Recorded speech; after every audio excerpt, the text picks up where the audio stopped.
وعلیکم السلام ورحمۃ اللہ وبرکاتہ۔ محترم بھائی نے یہ ایک روایت کے متعلق پوچھا ہے، کہتے ہیں جی یہ روایت یا رب لک الحمد کما ینبغی لجلال وجہک ولی عظیم سلطانک سنن ابن ماجہ کے اندر موجود ہے، تو اس کی اسنادی حیثیت واضح کر دیں۔ محترم بھائی یہ سنن ابن ماجہ کے اندر 3801 پر موجود ہے، یعنی 3801 یہ نمبر ہے۔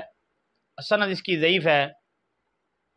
اس میں یہ بات بیان کی گئی ہے کہ اللہ کے ایک نیک بندے نے یا ربی لک الحمد کما ینبغی لجلال وجہک ولی عظیم سلطانک یہ کلمات کہے، تو اللہ کے دو فرشتے جو ہیں وہ ان کو لکھنے سے قاصر نظر آئے، پریشان ہو گئے۔ انہوں نے اللہ سے عرض کی کہ اے اللہ تیرے ایک بندے نے یہ کلمات کہے ہیں تو ہم ان کو کیا لکھیں؟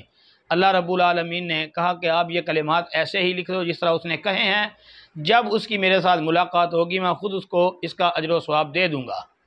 سند اس کی ضعیف ہے، ثابت نہیں ہے روایت یہ۔ اس کی سند میں قدامہ بن ابراہیم الجمحی وہ مجہول الحال ہے۔ اس کے علاوہ صدقہ بن بشیر یہ بھی مجہول الحال ہے۔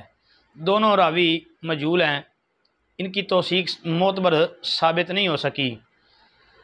کم از کم مجھے ان کی کوئی بھی معتبر توثیق نہیں ملی۔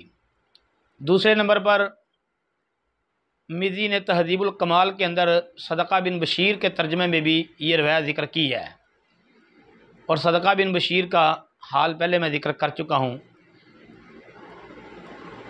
اور بصیری رحمۃ اللہ علیہ نے بھی اس روایت پر کلام کیا ہے، لہذا یہ روایت سند کے اعتبار سے صحیح نہیں ہے۔